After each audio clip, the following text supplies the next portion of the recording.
Hey everyone, welcome to Web Sleuths YouTube Live. My name is Trisha Griffith, and I always start out by saying the truth. I feel like one of the luckiest people I know because I have a roof over my head, doesn't leak. I have food, not a lot of really tasty food, but still food nonetheless.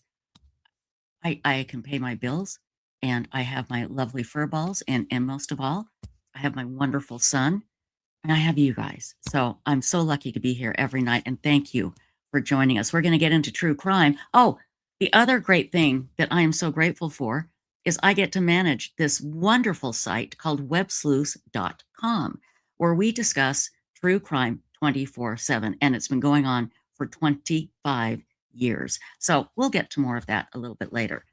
But I want to tell you about terror tonight. Now, we've been following the Tepe case, Spencer and Monique Tepe, and their murder, their horrific murder, allegedly by her ex-husband, Mr. Jaw, Michael McGee. We have found out today through court documents just how terrifying this monster, and he is a monster, was to Monique and what she lived with, and I'm sure Spencer as well. Here they were just trying to live their best life and enjoy their daughter. And honest to God, when you look at those wedding pictures, and we'll try and find some to put some up, they look so happy. Well, Monster Michael just couldn't handle that. And so he made damn sure that he tormented her pretty much while they were married, during the divorce, and anytime he could after. But tonight, I'm going to read you some documents that were released today from the court. And I want you, if you can, to try and imagine what Monique had to be going through when I read to you what he did and what the police are alleging he did before the murders. Oh, yeah, he was going to buy the house next to her because she was never going to be out of his life because she was his wife, his, possessive. Well, that's just the start, my friends. And so we're going to talk about that tonight. And again, I wonder, I don't think there was anything else they could have done because he didn't come out and say, I'm going to kill you. He didn't come out and say, I'm going to stalk you and do things, all these illegal things to you so you can call the police and get restraining orders against me. No. He was just a monster. And as this case goes along, we're going to hear more and more. But I want to know what happened to him.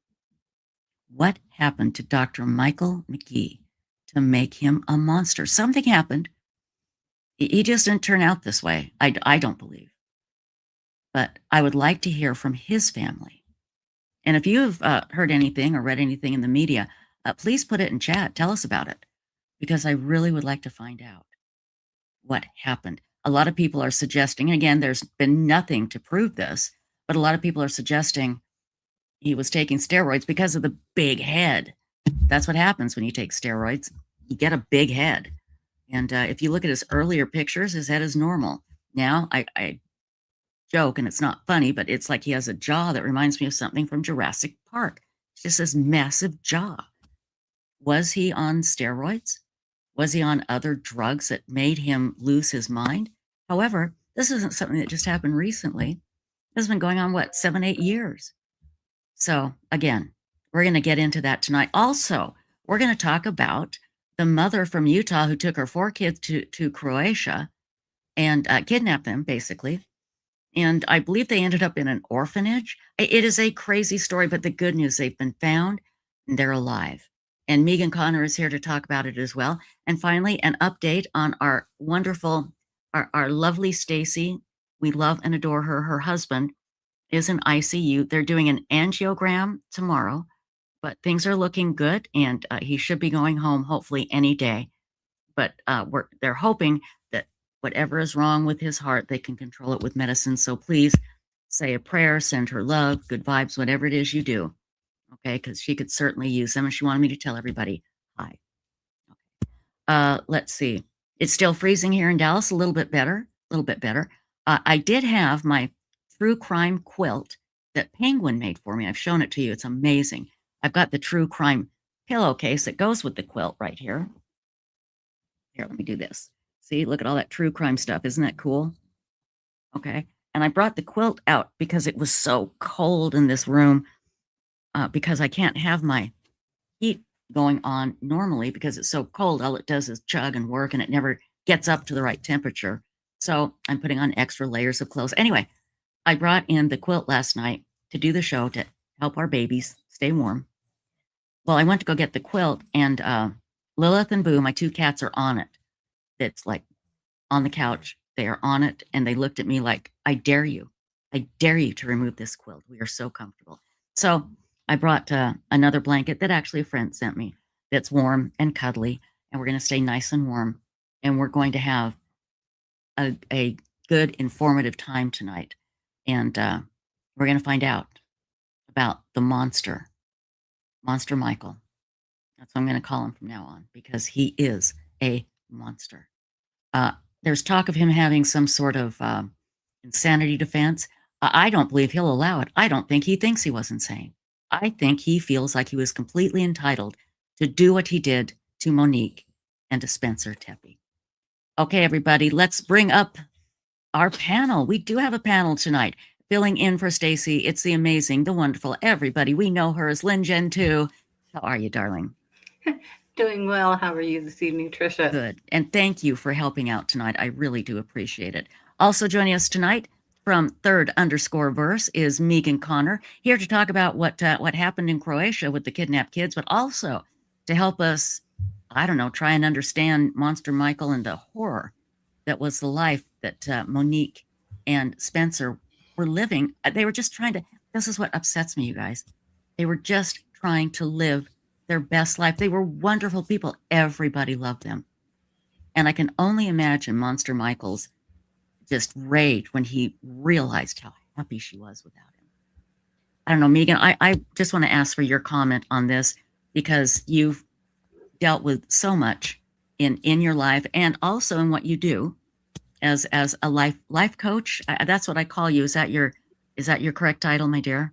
Yeah, I actually I don't like the moniker life coach just because Okay. it has such a negative connotation for so Yeah, many people. They're like, "Oh, right. you're a life coach." But really, I just, I think more relationship coach, more, I don't know. I like to look at people's situation from the outside and try to offer some insight based on my own experience. I try not to give Right. advice. I just try to say, here's something that worked for me. I really believe that people inherently know what they need to heal. Mm-hmm. And sometimes it just takes somebody sharing different ideas, different experiences to help people get out of their stuck mindset. So there's not a name for that, I guess. Well, we'll come up with a good one that really does describe it well. Sure. So I want to put up a comment by Neil Campbell. I love this. Look at my ex-husband. Still shit talks me to our kids, and we've been divorced for 29 years. And yeah, he Yeah. can't let go, can he, Neil? And yes, Neil is a woman, but Yeah. I love that name for a woman. I think that's so cool. But yeah, exactly, Neil. And again, we're going to find out so much more about Dr. Michael McGee or McKee. Is it McKee or McGee? I don't know. I just call him Monster Michael. But Yeah. and he had that big lawsuit going on. He was supposed to be supervising somebody, and they left like a bunch of inches of tubing into a person they were operating on. I mean, it's just horrible, just absolutely horrible. Lynn Gen 2, I know you can comment on this as well. What do you think? It baffles me. It just baffles me that his ego, seems to be working in hyperdrive. Yes. That he would practically follow her around. I mean, wanting to buy the house next door. Mm-hmm. I don't think he took the divorce seriously. That's obvious. Right. The malpractice against him, if that be true, that's egregious, and definitely needs to be taken care of. And I think he's just kind of, I think he's totally lost it. Mm-hmm. And it is Absolutely. McKee. McKee, okay. It is McKee. It's a family name. I I have McKee is a family name. Mm-hmm. And so when that came out, I'm going, oh, geez, I hope it's not one of that I know, Right. but Any of your but it family, wasn't. exactly. Yeah. So Yeah. anyway, I'm gonna hold on one second here. I just want to see if I can do this really quickly. Come on. Come on. Oh my God, you guys, I hate technical crap. I'm trying to download a picture and it's not letting me. So hang on here. Save image as. There we go. Come on. Come on. Oh, hang on. I'm spinning. I bet I might be even frozen. Hang on. You're not frozen for me. Okay. Not me either.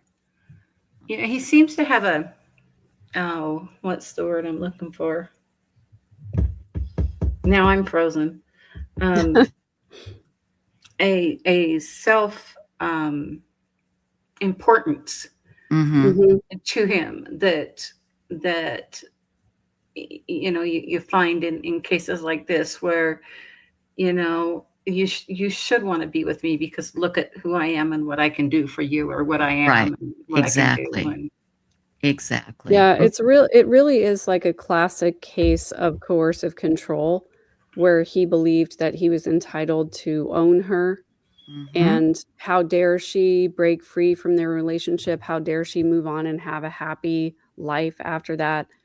And, he had this long history of threatening her after their divorce. And he said things like he could kill her at any time. Yes, he did. And we're going to get into that. Absolutely. Can you believe that? He Yeah. thought that was an okay thing to say, That's what just shocks me.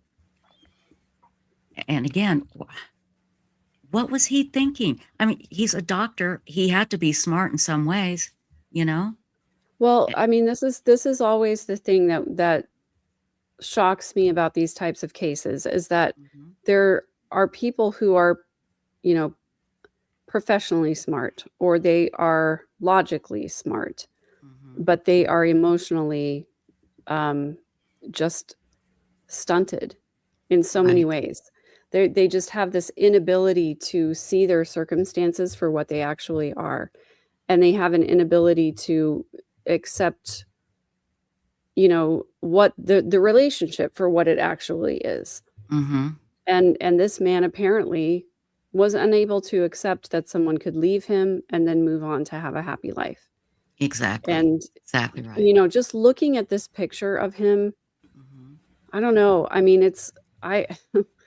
there are a lot of people who think that like behavioral science or body language is junk science or whatever, but I think there is so much that you can tell by a person by looking into their eyes and seeing, like you can see, to me, looking at this person, if I saw him on the street, I would be like, well, that's someone to stay away from. To avoid. Somebody like to avoid. he would just pick you up and break your arms just because he wanted to. And, again, I'm sure we're thinking that because we know what he's done, but I'm with you, Megan. If I saw him on the street, I would stay away from him. Just one of the reasons, and this is really biased of me, he's got the Michael Douglas falling down glasses on from that movie, just like, whoa, scares the hell out of me. And I want to show you what he may have seen. Now, Monique did block him on YouTube, okay? But friends could have been sending him pictures, all kinds of things. And he sees this happy, happy, happy picture. Yeah. I mean, she's just gazing at him like, oh my God, my love. And he's so dang happy. I mean, it looks great. And, see his normal size head? That's how McKee's head was before. And then I'm telling you, he's on something. You don't get a big head like that without taking drugs. But I'll tell you what, let me read the court documents here, and then we'll talk about them afterwards. And you guys, I'm so embarrassed. The print, when I printed it out, I couldn't get it any bigger. It's so small. I have to use a magnifying glass. But again, it's not because I'm old.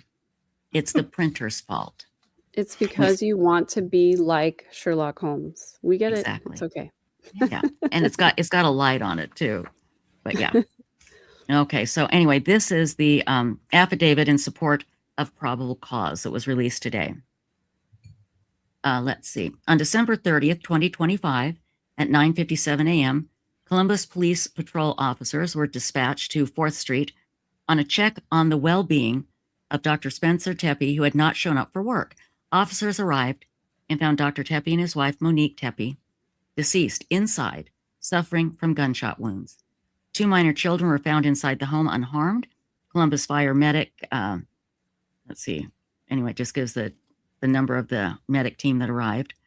Let's see. And initiated. Early on in the investigation, detectives were advised by friends and family of Monique Tepe that Monique had told them her ex-husband, Dr. Michael D. McKee, had been abusive and had made numerous threats on her life during and after their marriage. A witness told detectives that Monique Tepe had shared an allegation against Michael McKee of forced unwanted sex and of strangulation. Another friend, told detectives that Michael McKee had told Monique that he could kill her at any time and would find her and buy the house right next to her, that she will always be his wife. That's frightening as hell. During the investigation, detectives were able to identify a suspect through neighborhood video surveillance. This suspect was tracked to a vehicle which arrived just prior to the homicides and left shortly after the homicides. Video of this vehicle and very distinct features allowed detectives to identify both a stolen Ohio license, as well as an Arizona license being displayed on it at different times. Further searches showed this vehicle to be associated with a past address of Michael McKee's, as well as his current work address in Rockford, Illinois. Additional video was obtained and showed McKee in possession of the vehicle prior to and after the homicides. Okay. Now, this is an affidavit in support of probable cause. Detectives also recovered video of the same suspect entering the curtilage. Now, what is curtilage? Is that like, it's Curtilage? I meant to look that up. Anybody know? I don't know. Never heard of it. I mean, I know they have like front-facing doors, and then they have like an alleyway in the back with garages and everything else in the back. I don't know if that has anything to do with it. Yeah, I'm assuming it's something in their home. Let me take a look in chat really quickly. I meant to look it up beforehand. I didn't have a chance. So hold on one second here. Let me look up the address. Yeah, 14 North. Yeah. So anyway, now get this. There's a video of him, okay, entering the curtilage of the house on December 6th. December 6th. And exiting a few hours later when the Tepes were away. These dates are consistent with video recovered of the silver SUV and are consistent with dates which Michael D. McKee was not on the schedule at St. Anthony's Hospital. On January 9th, 2026, detectives seized the silver SUV bearing the Arizona temporary tag from a lot at St. Anthony's Hospital in Rockford, Illinois, where the doctor worked. Detectives noticed fresh scrape marks on the window where the sticker, which had been on the vehicle prior to the homicide, had been hastily removed. Now, can I just say what an idiot? Did he really think that he could take that sticker off and nobody would notice? Tricia, Again, I know. Tricia, I have Yes. that for you, that curtilage. Yes. Oh, what is that? It is land immediately surrounding and intimately associated with a home, such as yards, gardens, and sheds, which is legally treated as part of the dwelling itself. Okay, so he didn't go inside the house, but he went around the house. Right, through a garden, through a shed, through to get to where he was going. Thank you. I have never, ever heard of that word. I haven't either. Yeah, I mean, if you guys haven't heard of it, that makes me feel good. Usually I'm the one being an idiot going, duh, but makes me feel good that you guys didn't know it either. So yeah. No idea. Okay, but now it gets even worse, you guys. I mean, I want you to really think of this, okay? Oh yeah, exactly. I want to put up what Mark Link Clausen is putting up here because this is important. McKee got a good lawyer, and she represented a doctor in Ohio who was charged with killing 25 patients in the ICU and got him off. She is good. Wow. That's kind of frightening. That's kind of creepy. That is. Very That's very scary. creepy. Okay. Anyway, so continuing on. During the time of the homicides, Michael McKee's phone had been left at St. Anthony's Hospital in Rockford, Illinois, and showed no activity for approximately 17 hours from December 29th, 2025 until after 12 p.m. on December 30th, 2025. Now, this is the scary part. Well, this whole thing is scary.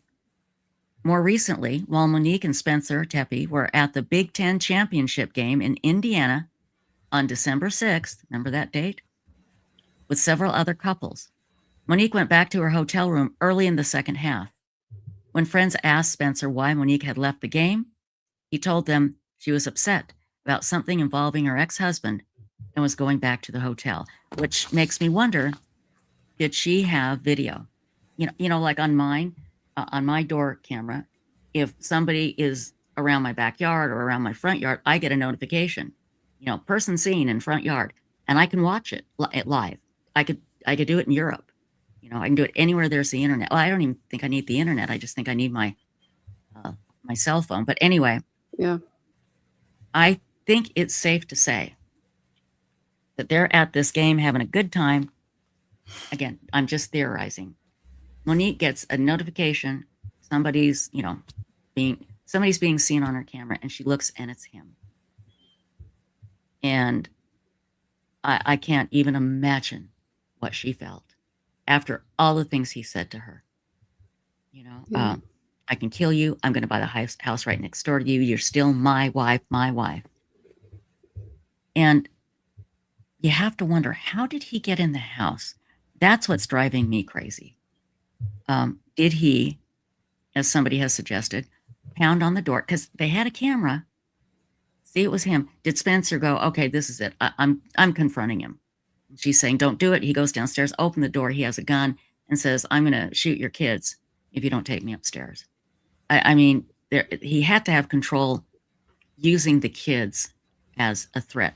My guess, I have no idea. I'm just guessing. And I'd love to hear anybody else's theory. But December 6th, so he had been working up to this. And Megan, we hadn't talked to you about this, but we have mentioned it. There was a clerical error on the court about their divorce. It happened 7 years ago, but all of a sudden it popped up on the schedule. And we wondered, did he get like an automatic letter that was sent out automatically saying, your divorce court date is scheduled for September 25th, 2025. Again, that was just a mistake, and it was corrected. But did that set something off in his mind? And he started plotting. December 6th, I think he went there to look around. I think he went there to let her know he could still get there. He probably had been following them, tracking them, knew that they were gone. He did all of this to terrify her because she was his wife, So. Yeah, I definitely Penguin. wonder. Hold on Sorry, a sec. go ahead. Thank you, Penguin. Thank you. Good night, my dear. I'm going to read your text a little bit later. So I'll let you know. Okay? Thanks a lot. And thank you, Marilyn Landis. Thank you. Yes, curtilage, land surrounding the home. I'm sorry, Megan. Go ahead. No, you're good. I definitely think there's something to be said for people getting triggered. I mean, it's very, very possible that if there was a clerical error in the court and he got some kind of document, that sort of reawakened all of these ideas and feelings that, had occurred at the original time of the divorce. And it's entirely possible that if he got re-triggered, that could have spurred him on to going and visiting the house and formulating some kind of a plot or an idea. But the thing that I want to say is that when you are in a domestic violence situation, if there is any kind of strangulation involved, whether it is consensual or whether it is not, your likelihood of being killed by your intimate partner goes up 750%. What? This Oh statistic my comes God. from research that has been done by the National Domestic Violence Mhm. Foundation. It's something I've talked about a lot because I've talked about the Suzanne Simpson case. I've talked about, multiple other cases where domestic violence is a big factor in the case. Mhm. If you have ever been in a relationship where somebody puts their hands around your throat, you are 750% more likely to be killed by that partner. And so it is imperative, if that's the case, to document, report, get help, call 911, all of those things. Oh my God, that is absolutely terrifying. This whole case, when I sit and think about it, I get a pit in my stomach. I get a literal pit in my stomach because I mean she divorced him shortly after they married, and she did Yeah, tell people that this was what he did to her, and so yeah, she did what she was supposed to, Megan, and he yeah, still killed her. I want to yeah. read Jesse Roblin's theory. He says, I don't think it was the kids. I feel like Monique might have gone downstairs and he may have been lying in wait, led her back to the bedroom at gunpoint and shot her in the side. And then Spencer, and let's see, and then Spencer lunged out of the bed and was shot. And that could absolutely be true. Yeah, We'll never know unless he is arrogant and wants to talk about it. right. I don't know, but he felt absolutely justified. I'm just glad he didn't kill the kids, and I think the defense will bring that up and say, "Look what a good guy he is. He didn't kill the kids." Seriously, that's what Well, children. yeah, I mean, I think we can definitely see this sense of entitlement. Like he felt like she belonged to him, and he felt like he had the right to go to her home. He felt like he had the right to stalk her, to, purchase the house next door if he wanted to, Mhm. or at least threaten to do that. I mean, it was this sense of entitlement, as though, he believed that he deserved to do these things to her. Exactly, exactly. I apologize. I have Boo hair because Boo, whenever I put on my sticky lipstick, he comes up and wants to give me a rub on my face, and it's like, oh God, that's disgusting. So if you see a beard on my lips, it's from the cat. We all suffer from lip gloss stickiness. It's fine. Yes, There you exactly. go. Thank you. But again, it is the sense of entitlement. And what was she supposed to do? It sounds like she did everything right. Now, again, I want to go back to when they were dating. That's what I would like to know. Was he able to keep this under control? Or did she just feel trapped and this is the best I can do? And Megan and Lynn Jen and everybody out there, you've known people, I'm sure, that have gone with an abusive partner. And you're like, what the hell? Why would you do that?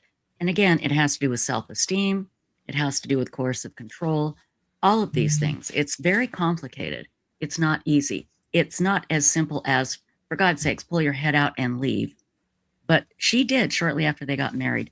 Does anybody know how long they were going together before they got married? I can't remember. Does anyone I don't remember? know. I don't know. Yeah, Cammy Day, that's what I want to know. How did he get inside? I don't, but he's been plotting this. He has absolutely been plotting this. And like Megan said, that accident could have triggered him, or maybe he's been plotting this for years.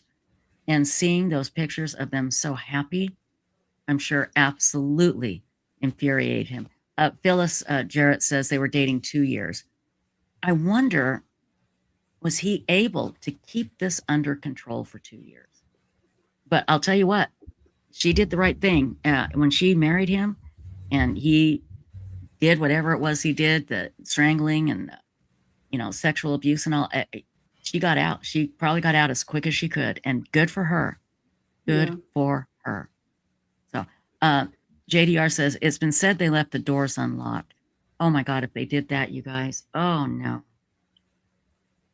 But I thought it was a door that automatically locked and you had to have a code to get in. I could be wrong. But I Well, want to go. it's Go also ahead. possible that if he was stalking her, that he could have gotten the code somehow as well. He We could have all been. think that these codes, these, you know, what do you call it? When you push the buttons, Mhm. The key codes. the electric codes, Yeah. electronic door locks and everything are so much safer than a key. But the reality is that if somebody knows your habits, if somebody knows your typical passwords, that was one thing that I really worried about when I left my coercive control relationship, that Mhm. I had a password formula and my former spouse knew that formula. So I had to change all the passwords on everything.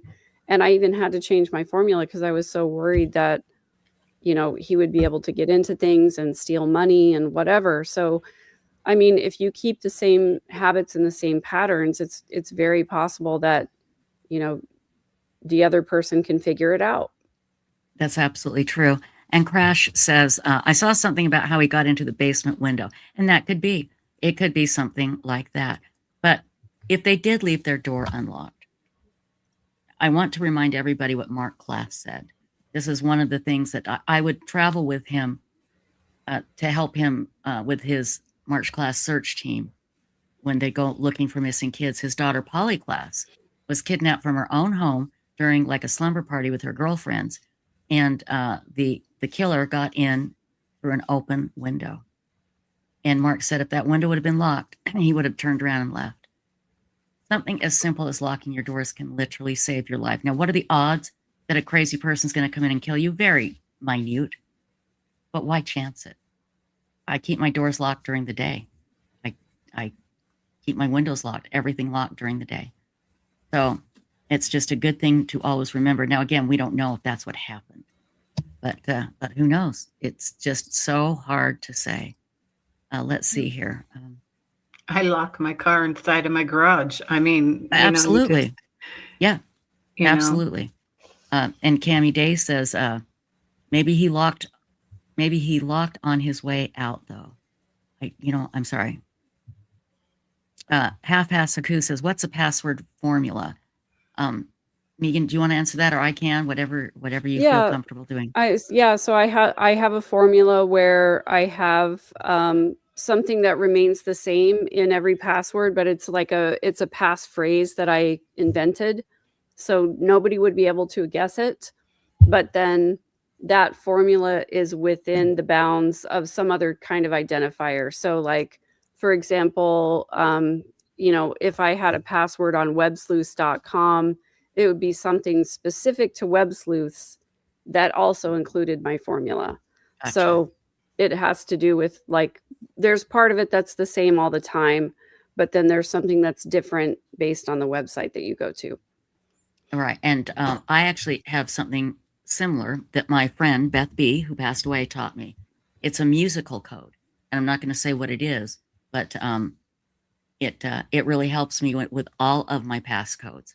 And I am not a musical person, but she was. She taught music, and she taught me several different musical ways to make a code. And again, nobody could guess it. Nobody could guess it. But if someone knows how you put it together, then maybe they could. And that's what you have to be very, very careful of. So let's see here. Well, now here it is. Oh, I'm going to put the TEPI discussion up in Web Sleuths, and I've linked it to these court documents that one of our members put up, and I'm so grateful for her doing this. So hang on here. So be sure and check out websleuths.com and our TEPI discussion, because our members are really, really going through it. And there we go. Let's see. Anyway. Well, he seems Yes. to kind of have that persona that he is a little bit above everybody else. He's not the average person. I can come, I can go, I can do. And he seemed to have that control over her, or at least thought he had that control over her. Exactly. And exactly. when she divorced and moved away, and then of course subsequently remarried, he sees that slipping through his fingers, and well, we just can't have that. So I'm going to make your life miserable, There you go. And and that I'm is going to do what common. it takes. Absolutely. Phyllis Jarrett says he could have used a decryptor to open the door. And I don't know what that is, but I mean, I know what a decryptor is, but I don't know how it would work with the door code. I don't know if that can be done, but I'm sure it can be. And Anna, I'm going to give everybody my key to making a password. And Stacy always gives me grief about it. But I look around and I see something. I see like 3 things, and I make that my password, and nobody'd be ever able to guess it. Okay, like one of the passwords would be raid or roach, or ant and roach. And then the other password might be bell desk, death spell. Sorry, death spell. The other password might be lipstick or goofy glasses. Just anything I see, that's what I make my password. And then I add, like I have 4 number combinations that I use. And I add at the end, and nobody will ever be able to guess my passwords. That's what Stacy admits. She says, there's no way. And that's just all I do is I just look around and see what's around, and boom, I make it there. And then I write it down, handwrite it down, and keep that book with me at all times. And when I write it in my book, I don't say exactly what it's to. Like if I had a Bank of America password, I would put BAA, Bank, and then America, A, and ends with A. And that way I know it's Bank of America, but somebody else may not be able to figure it out. And I don't know why I do that. I guess just reading these stories and hearing about it. No, I do the exact same thing, and then I turn around and then lock it in my gun safe. Yeah, there you go. There you go. That's So, perfect. you know, Absolutely it's like perfect. put away, no one can get to it, and my son doesn't even have the combination. Yeah, that's perfect. That is perfect. Stop Children, What's That Sound says dog, cat, fish. Exactly. You have a dog, you have a cat, you have a fish. Boom. There you go. That's absolutely perfect. Chandra says fragile ego. He couldn't handle rejection. And how many times have we seen abusive men and women? Let's not leave out the women. They can be just as scary people. And yeah, they just can't take it. And he couldn't take it when she left him. But I would really like to know what their relationship was like during the dating. Did he just change after? I don't know, Megan, I would think that he'd have to show who he really is before they got married. Don't you think? They always do. They always do. And there are always those red flags. And, when we as individual people have not really done our own healing work, we can be subject to being, in an abusive relationship or, in a toxic relationship and not seeing those red flags or dismissing them because it's so much easier to set those things aside than it is to confront the difficulties. So all of us are subject to being in a relationship where we ignore the red flags.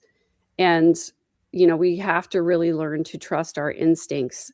And we Yes. also have to heal our own emotional wounds because, being able to be alone is a skill, and it's an important skill. And some people who don't have that skill are prone to getting into toxic relationships because they're like, well, it's better than being alone.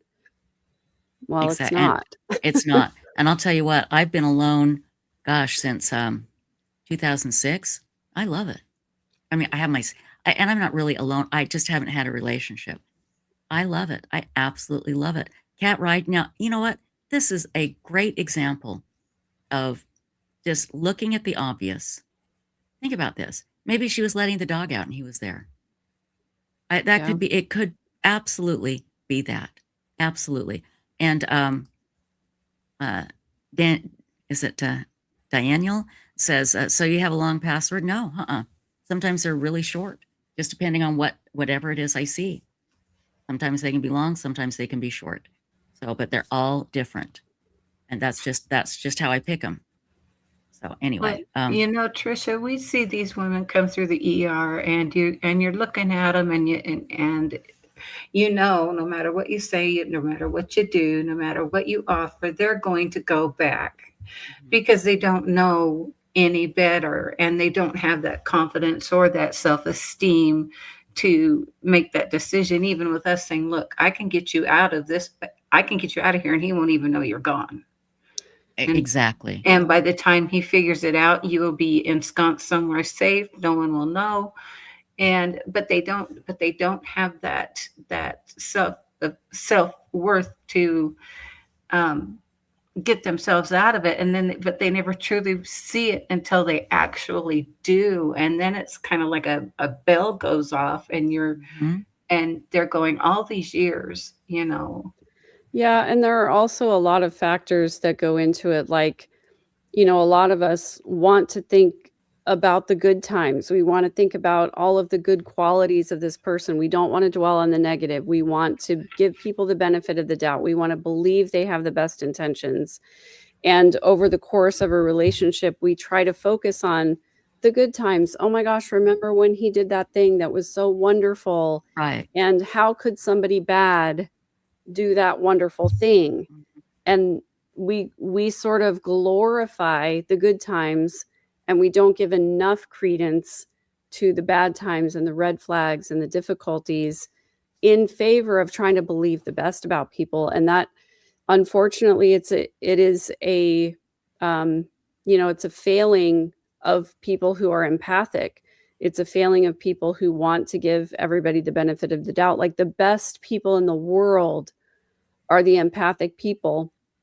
But unfortunately, we're very susceptible to being deceived by narcissistic people, abusive people, murderous people, Yeah, exactly. I actually will say, when I was in a 22-year coercive control relationship, and I remember very vividly that one year I really wanted to focus on only the good things in the relationship. And I bought this little tiny book diary. It was a little black book. And I opened it and I wrote on the first page 100 things that I love about you. And I wanted to really focus on only the good things in our relationship. And so every time he did something good and wonderful, I would write it in this book. And my intention was to give it to him for his birthday. Well, by his birthday, I did not have 100 things. And so I was like, okay, I'll just keep track and I'll give it to him for Christmas. Well, by Christmas, I still didn't have 100 things. Wow. And so I gave it to him at Christmas time and I said, I'm going to keep writing in it as we go. But that's how much I wanted this relationship to work. I wanted to focus on all of the good things. And as a consequence, I was dismissing a lot of the bad things because Trying to find something good. I wanted to believe that this person that I had invested so much time and so much love into, I wanted to believe that they really were the person that I loved. And the sad and hard, difficult truth was that I was glorifying the good things in this relationship, and I was ignoring a lot of the bad things because I wanted it to be a good relationship, because I wanted it to work. I wanted to be able to say, we've been together for this long. And the bottom line is, like, he just wasn't that good of a person.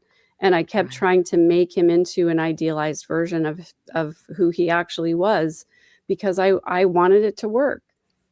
And I think a lot of us do that. We romanticize and we focus on the good things too much and we don't give enough credence to not only to the bad things, but to our own instincts. Instincts, right, exactly. And like Four Sons' mom said, you hit the nail on the head, Megan. I do want to read this one post by Penguin. This is a great idea.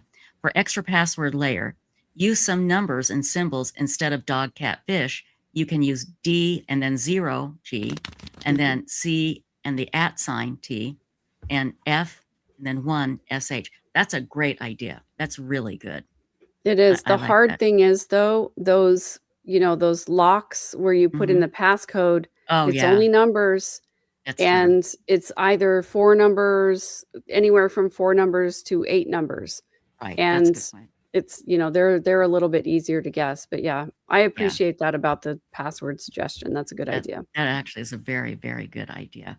And one more comment that somebody had in chat, and I apologize, I didn't catch the name, but somebody said that a lot of times they think they can change the bad partner.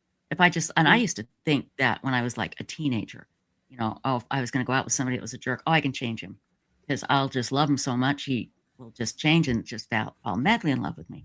Gosh, that never happened, but that's it. You think, Megan, did you ever think you would change him? I didn't think that I could change him, but I believed that he was inherently good. And I Mm-hmm. believed that if I just focused on the good things and kept encouraging him to his best self, Mm-hmm. I believed that everything would work out, you know? What I failed to recognize was that there were these patterns that kept happening over and over again. And when I was finally able to leave was when I said, "Okay, this is a pattern. It's not gonna change." Right. That was the end of it, and that has been the end of all of the things in my life that I've removed from my life, where I've been able to recognize, "Okay, this is not gonna change." And given that fact, if it's not gonna change, then what am I going to do? I have Mhm. to make a choice. If it's Right. not gonna change, am I gonna continue to keep engaging in this, Mhm. or am I gonna remove myself from the situation? And I honestly have to say, like, all of the things that I've removed from my life that were oppressive or Mhm. abusive, every single one of those changes started with me removing myself for a time and looking at it from the outside Right. and saying, "Does this look healthy? Is this Mhm. something I would choose for myself right now today if I had to start over? If I Right. were choosing a spouse or a partner or a religion or a friend group or a Mm. career, would I choose it right now, knowing what I know right now?" And a Right. lot of the times the answer was no. A lot of the times the answer was like, "Oh, well, if I take a step back and look at it from the outside, I can see that there are a lot of really unhealthy things here, and I don't And want that for myself." that's exactly right. And Spam Mama comes up with something. I know that's not her name, but when I look at it, I see Spam Mama. So, and this is a good point. It's not just partners. It can be friends. Going on 5 Yeah, years, cut off my best friend and 1.5 cut off for my father-in-law. The two narcs in my life, I cannot change. yeah, And that's it. Sometimes you have those friends that just suck the life out of you, you know, and yeah, they make you feel bad about yourself because you didn't do enough for them. I mean, again, I think we've all had those type of situations, but that's a very, very good point. Lin Jen, too, do you have any final comments on this story? Well, I was just gonna say, you can only bleed so much for somebody. You only have enough of your, to of your own will to Hmm. take care of them, and by then you've dropped you, and you're just the one Right. that's kind of, oh yes, I'll do this. Oh yes, I'll do that. And so you can only bleed so much, and then the blood runs out. I know it's kind of a creepy analogy, but But it's true. It's it's absolutely true. true. You can only Hmm. do so much, and they're never appreciative. It's expected. It's expected. It's what you are supposed to do. You're my wife, you're my husband, you're my, it's Right. what's expected of you. And if you don't do it, well then help, Lord help you. I'm going to show you Exactly. what you need to do to get it right. Absolutely And right. it's wrong. And but the strength might not be there to at that point, but eventually, maybe they'll get there. Exactly. And everybody, if you go to this link that I'm going to put up right now, it is the TEPI discussion on websleuths.com. And I start the link where one of our members posted the court documents today because the thread is very, very long. But just go take a look. If you're not a member of websleuths.com, this will give you a really good idea of what it's like. And you can always register on websleuths.com by looking in the upper right hand corner and just clicking on the register button. I'll tell you what, before we get to the kids in Croatia, the kids that were kidnapped from Utah and ended up in Croatia, which just blows my mind. I know they went to Europe, but I had no idea they'd end up in Croatia. Scrappy Joe is crying, which means he needs to go potty, and I can't leave him outside because it's too cold. So I apologize. Can I leave you guys for a moment? Feel free Of to chat with course. the Oh, mad chatters and have yeah, we'll fun, chat. and I will be right back. Okay. Of course. Thank you very much. It's so hard for the puppies and When it's other so animals, cold. like in this cold weather. I know, makes me sad. But anyway, I'll be Yeah. right back, everybody. I think I'm used to that cold. I mean, that cold weather is what you're having is what I'm used to. We can't get anything to save our lives. We don't have snow. We Yeah. haven't had moisture since mid-November. Oh, wow. And so, I mean, you look at mountains where you're used to seeing, this pristine white, and you're looking, wow, you could go camping next weekend, if it was a little warmer. But, we've been sitting at 28 in the morning, and then it kind of warms up a little bit. But, you guys in this freeze, and I just look at that and I'm going, wow, that's normal for us, and Yeah. for you guys, it's wicked. Yeah, I mean, the hard part is that, I mean, it's not that bad, but people don't know how to deal with it, and so they don't understand that when it's 32 degrees outside, that's freezing, and most of the roads are fine, but when you go on overpasses, there could be some ice, so you slow down, you watch for the ice patches, you don't take risks, but a lot of people don't know how to handle that, and so they end up, spinning out and taking out other cars, so it's just not safe to drive because so many people don't know how to handle it. It's not that it's even that dangerous, but if you don't know what you're doing, that it can be. And that's, the other thing I told my kids was like, we can't have the heater running for the entire day. The heater can only mitigate about 20 degrees of what's happening outside. So we're going to have to wear coats, put an extra blanket on the bed, put your warm socks on. Put warm socks on. And Yeah, I've got kids up exactly. here running around in shorts and t-shirts, and I'm just Yeah. like going, are you out of your ever-loving mind? Exactly.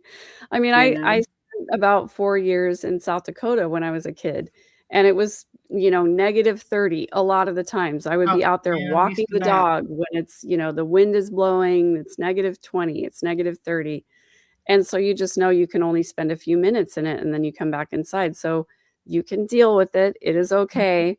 But of course, there as well, we had snow plows, we had ice machines, all of those things, so when it was gonna be bad weather, the city would prepare in advance. They've gotten better about it here in San Antonio where they can actually go and spray the roads with that, salt water mixture to keep the Right. ice from forming, and they do a decent job of that. But again, it's just the average driver out there doesn't really know how to be safe in this kind of weather, so it's better to just stay at home if you can.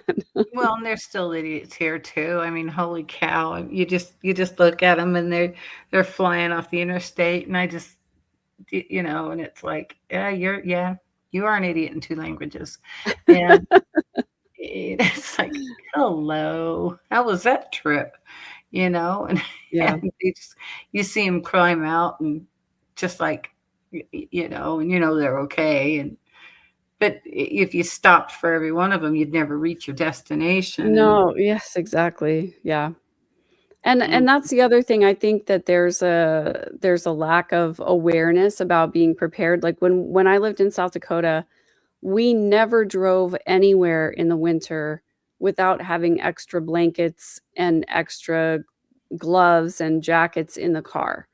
And you just never went anywhere unless you were fully, you were wearing your boots, your gloves, your coat, you had an underlayer, all of those things, because if the car broke down, you had to be able to walk and get where you were going safely.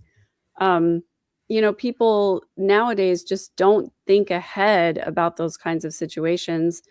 And here in South Texas in the summer, I don't go anywhere without having a case of extra water bottles in my car because who knows, if you get stuck in the heat in the summer.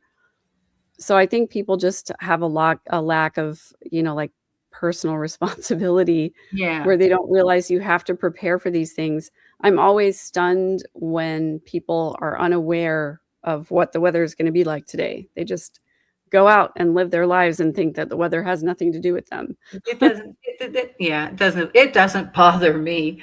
Yeah, I always carry, I have a special box that I carry, and it's got blankets. It's got a survival kit, of course, inside of it, first aid. And then I also carry like crackers and peanut butter and or something, that if we had to, we at least have a little snack or something while we're waiting for, the state of Idaho to graciously come and, you know, unwrap us from that tree. And, but yeah, it's just interesting when this all kind of rolls in but we're just sitting here. I'm just going, wow, we got nothing. Yeah, I mean, I just think about all of the locations where temperatures like this are not a big deal. People deal with it on an everyday basis. It's just because it's unusual. But I will also say back in 2021 in Texas, we had a big snowstorm that lasted several days. And a lot of people were without power because the Texas power grid was not equipped to handle all of these people turning their heaters way up.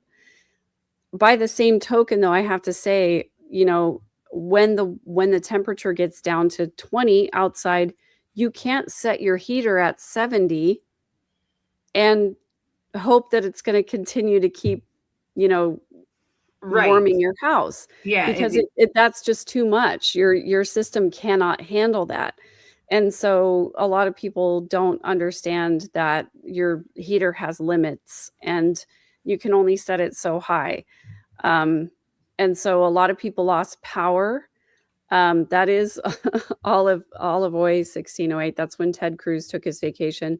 Word Yes. is he Yes. Oh, also yeah. That was a word good is he one. also left the state a couple of days ago when it was, freezing temperatures here again. He just can't get that right. Well, I cannot say. Okay, so this is what Dr. Ramani says about narcissism. She says the first time it's an accident. The second time it's a coincidence. The third time it's a pattern. Mm-hmm. So when people exhibit patterns of behavior, this is exactly what we were just talking about with this other relationship. Right. So Oddly enough, I had a friend who lived in Texas in 21, and they sent me a T-shirt that said "I survived Snowmageddon" and Texas 2021, and I'm just like going, "Okay, thank you." yeah. I Yeah. mean, the other thing is I'm fortunate that I live in a neighborhood that is connected to the same power grid as a fire station. So if you live in close proximity to a hospital or a fire Mm-hmm. station or a police station, the likelihood that you're going to lose power is much lower. It's not nothing, but it's lower. But it's lower.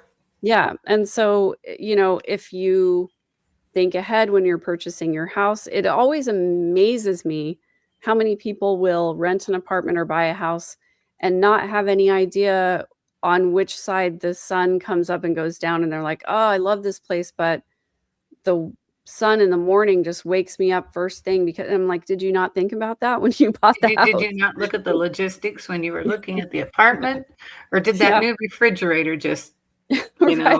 turn you It's on like, or well, something? they I gave don't me know. a stackable washer and dryer, so I didn't even think about where the sun Yeah, was coming in the morning. yeah, there you go. Yeah. I guess there's a lot to be said for a stackable washer and dryer. I had one, and now I've got a side by side because my new house, is built, well, that's not going to work. So I went out and had to buy another new set. Well, as long as we're talking about super boring things, I do have to say also that I did not realize this, but my lint trap was not sitting flush in my dryer, and it burned out the heating element in my dryer. And Oh, So when I went to go and replace my heating element, I opened up my dryer and there was a huge layer of lint all over my dryer, and I was super lucky that it did not catch fire and burn down my entire house. Oh, yeah. Because for those of you who don't know, lint is incredibly flammable, Mhm. and so if you have any problem with your lint or your dryer, you need to get it taken care of. It is a huge fire hazard. Yeah, that's why they Absolutely right. suggest you get that little flexible hose that you can put on the end of your vacuum hose, and it Yes. will actually go in and vacuum that out. That Yep. yeah, that's a good thing. Yeah, I'm glad that you're talking about fire safety. That's fire always a good safety. thing. We're trying to keep the people safe from weather events and fire and lint and all kinds of things. Yeah, that Yeah. dangerous lint. I agree, I agree. And Laura Thomas, thank you. That is so sweet. Yeah, I, started taking the, what is it called? Mounjaro shot, and it changed Montero. my life. Yeah, it changed my life, Mhm. and again, talk to your doctor, but it made it so I literally only crave blueberries, and I eat 2 pints a day, and, Oh, it's blueberries are just good for you. They're a they're great antioxidant. They're a great antioxidant. Yeah. I've been doing it for 8 months, and it has just changed my life, but I could never do it before without the Mm, shot because all I wanted to eat was, crap. Quesadillas, Taco Bell food, you know that. I survived on Taco Bell. Taco Doritos Bell. Yeah. Supremes. Yeah, I've exactly. gotten after you about the Taco Bell before. Yes, and I haven't eaten Taco Bell in forever because of what you told me. I'm like, Oh, thank goodness. "Oh." Yeah, so I giggle every anyway. time my son says, "Hey, can we go to Taco Bell?" And I'm just going, "Yeah, but I'm not ordering." Yeah, no, just I hear you guys. I hear you. But anyway, okay. Good news, bad news. This woman who well, first of all, last night we talked about the woman who took her kids, 4 kids, out of Utah and to Eastern Europe, and they were found in Croatia in a state-run orphanage. And I was trying to figure out what the hell was going on, and I couldn't, which is not a shock to anyone, because that's pretty much my whole life, trying to figure out what the hell's going on and having no idea. And Penguin texted me, and she gave the best description. And Megan, I don't know how much you know about this case, or Lynn Jen too, but and she prefaced it with, "I'm not sure if this is correct, but," and I want to read her text because it was such a great description because it is so crazy what this woman did. Mhm. And now, did she start out being one of those doomsday prepper types, Yep. Megan? Okay, there you go. She has a Mormon background. She definitely Mhm. has been fixated on the end times. She also thinks that her dreams are real. She's been Yes. posting on TikTok for a very long time about having these dreams about the end times. Mhm. And hopefully, as most people know, if there is something that you are fixated on, you're gonna dream about it because it's Oh, your yeah, mind's way of trying to work out the things that you're perseverating on. And so it doesn't exactly. necessarily mean that your dreams are real or true. In fact, I'm a big, huge fan of Jungian dream analysis because there are symbols in our dreams that aren't necessarily literal. Mhm. Right. And she was doing all of that crazy stuff. This is, Alicia Seymour, and, her husband is, Kendall Seymour, or ex-husband, I should say. And again, we have a wonderful, incredible, Web Sleuths discussion going on about this. I'm gonna put the, link in chat. It's in the tiny link there. But I wanna read what Penguin wrote me because this is a great way to understand it. So, again, with the preface, she said she wasn't sure. But anyway, she says, "It's a bit confusing, but what I got was that Utah mom took her kids to Croatia and met up with another doomsday influencer. They went to the house of the third woman in Croatia. Then the 13-year-old, who isn't a child of the Utah mom, Googled the names of the other kids and found out they were kidnapped." And then she says the 13-year-old told his mom, not sure if his mom was the homeowner or the other influencer. Anyway, cops were called. Both influencers are in jail, and all 4 kids sent to an orphanage. Parents of Utah kids fighting to get them home, only allowed to visit 2 hours a day. 13-year-old has no parent beside the mom in jail, so nobody is fighting for him. I think that's very sad. But yeah, I saw an interview today with one of the family members saying they're in Croatia now, trying to get the Right. kids. And I just want to play this. It's about 2 minutes long from Inside Edition. It's a little bit of an update, and that way you can, just like I said, just a quick update of what's going on with the kids. So let me find it here. Is that it? No, that's not it. Is this it? Is this it? Yes, here it is. Let me play this, and then we'll come back and discuss it for a little bit.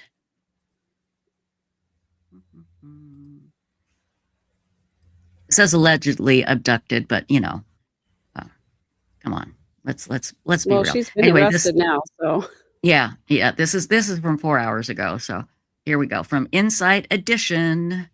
It's about 2 minutes long. The 4 missing children, allegedly abducted by their Doomsday mom, have been found alive, and their father is elated. They're doing all right, all things considered. Boarding Zone 4 for Amsterdam. Zone 4, welcome aboard.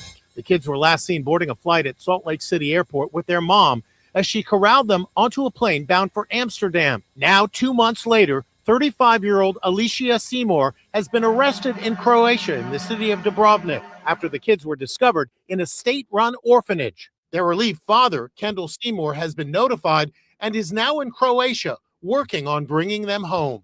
He gave us these photos, which were taken inside the orphanage. How in the world will you get your children home safely? Sounds like we're heading towards a resolution of the local police handling the case and just waiting for the right, double authenticated documents straight from a Utah court. So there's no middleman, so they know exactly that these kids belong to me and I have custody of them. Brace yourselves for the end times. Before fleeing the USA, Alicia Seymour spoke about her bleak visions of an apocalyptic end to life as we know it in a series of disturbing TikTok videos. The airplanes fell from the sky. People are not surviving. They're not making it. Kendall Seymour worked with the FBI to track down Landon, Levi, Hazel, and their half-brother Jacob.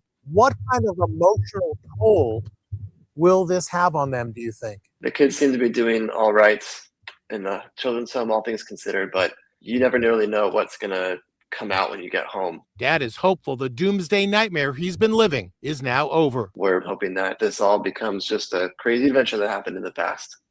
The dad has set up a GoFundMe account to help pay for the legal and travel bills to get his children back to America. Again, that's Inside Edition. I'm going to put the link in chat right now. And Megan, this is kind of your bailiwick. This is what you know.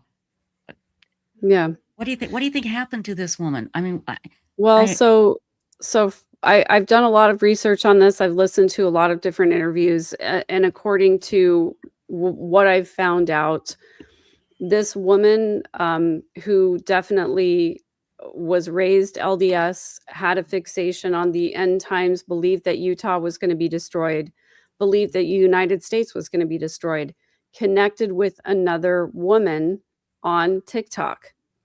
And this woman lived in Croatia, apparently convinced or I don't want to say coerced, but they bonded over their mutual understanding of doomsday beliefs. mhm. And, this woman in Croatia said, why don't you come here? And so mom brought these 4 kids to the woman's home, the woman who had this other 13-year-old child, but did not realize that the Utah mom did not have legal custody of the kids Right. at the time.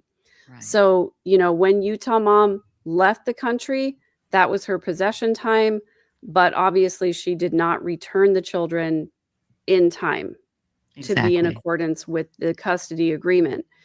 And so apparently the 13-year-old child of the Croatian mom, got suspicious, Googled the kids' names and realized that they were there illegally, that FBI was looking for them, told his mom, and then mom apparently packed up the kids' belongings and took the Utah mom to the police station and said, these kids are here illegally. They got into a physical altercation at the police station. Jeez. Both moms were arrested. Mhm. And all of the kids, all 5 of the kids, the Utah mom's 4 kids and the 13-year-old who reported, got sent to what we would consider in the United States a group home, basically. It's kind of an orphanage, but it's also for kids whose parents don't have legal custody of them or whatever. And so, yes, it was SP Mama 444. It was an American mom living in Croatia. They're both in jail now. All 5 of the kids are in this group home, which, according to the sister-in-law, the sister of the children's father, the conditions are not great. It's Oh, a no, I'm sure they're free-for-all. horrible. The kids are allowed to do basically whatever they want. They get very little supervision. They get very little sanitation. They shower and then put on their same clothes that they've had. They don't get a lot of, good nutritious food. They're basically on screens 24/7. The mom even said that they say 6-7 just as much as the kids in the US because they're on YouTube all day. That's Right. basically what they're doing. So there is a huge language barrier. And in addition, Croatia is not the most technologically advanced country in the world. And so they have been waiting 9 days to get legal documents translated because there's a judge in Utah who has ordered that these kids need to come home. They need to be with their dad. They need to be in the United States. But apparently, the woman who they first gave these legal documents to said, "Oh, I'll get to it in a couple of days. I have to tend my olive trees." Oh my God. Oh, dear. No. Oh dear God. Yeah, not So exactly. they thought they were going to immediately get the kids brought back. It's been 9 days that they're still there. So yes, the kids were found safe, and we are so freaking grateful for that because a lot of times these situations, they end up in terrible, terrible circumstances. So we're really grateful that the kids are alive, but they're not yet safe because they're still in this group home situation where they're not receiving adequate care. They're together, which is great, but also they're too young to be caring for each other in that circumstance. They're going to need a lot of therapy. They're going to need a lot of services when they get back here to the United States. First of all, to get over the psychological hurdle that your mom did something that was harmful to you. Very harmful. That's horrible to have to deal with. And then the second part of it is like, my mom took me away from my father who loves me to a different country because she had these delusional beliefs. Apparently the oldest child of the group realizes that, mom was not living in reality, realizes that mom was saying things that I don't think those things are true. I don't think Utah is going to be destroyed. I don't think the United States is going to be destroyed. So also having to live through that, realizing that mom had some delusional beliefs, that's a hard thing to overcome. They have a long road ahead of them before they're really, really safe. But for now, I'm so grateful that they're alive. Exactly. And I'm sorry. Hold on 1 sec. Yep. There's Alice Oakley says, "What happens to the half brother?" That was my first thought, because the half brother, I'm assuming, is the child of the mother, but not of the father of the other kids. Right. Do we know what's going to happen to him? We don't know yet because so far, the dad of the 3 kids has been very vocal, very outspoken, very active in trying to get his kids back to the States. The other dad has not been seen anywhere, really.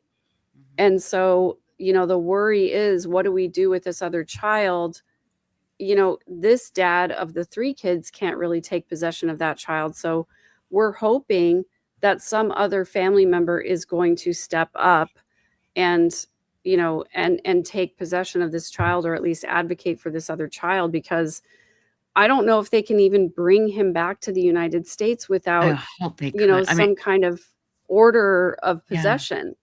Well, maybe Croatia, again, not exactly, very, it's gotten a lot better, but maybe there's something they could do just to get him out of Croatia. Maybe, like somebody said, hold on, let me find it here. Where is it? In fact, it's Alice Oakley again is the person looking for a bribe. Maybe is that how Croatia works? I don't know, but I don't know. But there was give it a somebody shot. else in chat saying, "Oh, please, Croatia is perfectly technologically advanced." Well, they're not, because they don't do e-filing. They don't do email documents.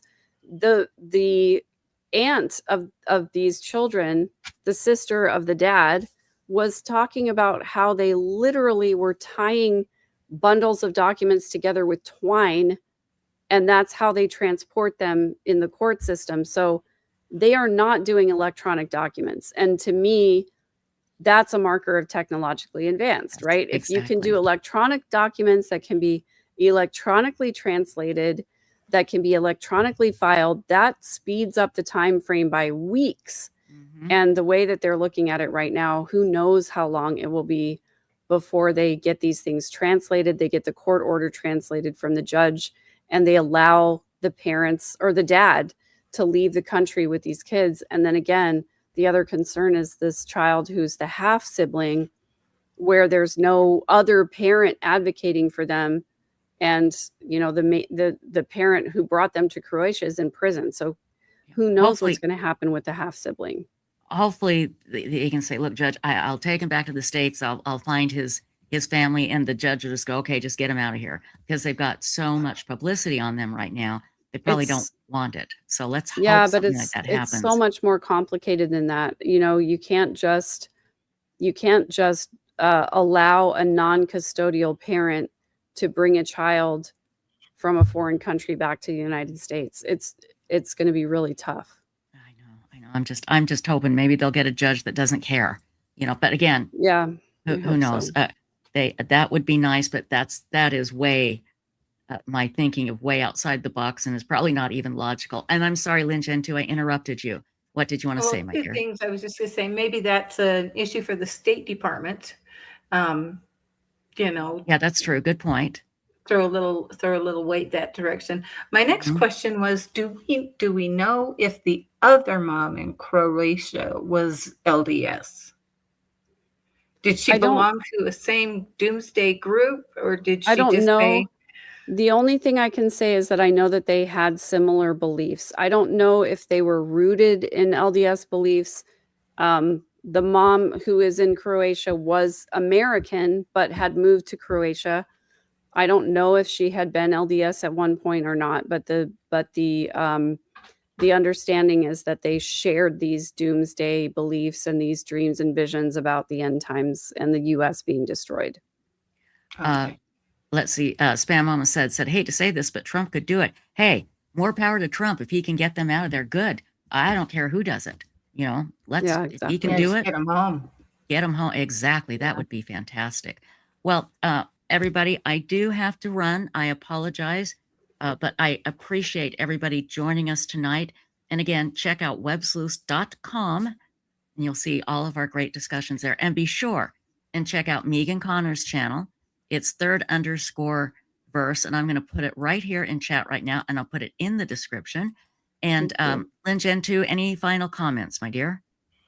I'm just concerned, as far as this little Croatia, these children, and we're starting to see more and more of this. I mean, you thought, okay, JJ and Tylee, maybe it was a one-off thing, but now you're getting, look, Ruby Frankie, Jody Hildebrand, the Thibodeau, the young 16-year-old boy who was taken and found at the Canadian border. We're getting more and more into doing things to children to get to perpetuate this end of times, doomsday, whatever, and that's starting to you're just starting to see more and more of it. Yeah. It's scary. It And is it's so scary. concerning. It really is. And unfortunately, Megan, it's escalating. And sorry, Tricia. no, go I was going ahead. to say, I was going to give you the last word, so go ahead, my dear. Yeah, I think the escalating of these doomsday fears, that's really what it is to me. Yes. It is a fear that has been instilled in the LDS people it's in the name of the Church of Jesus Christ of Latter-day Saints.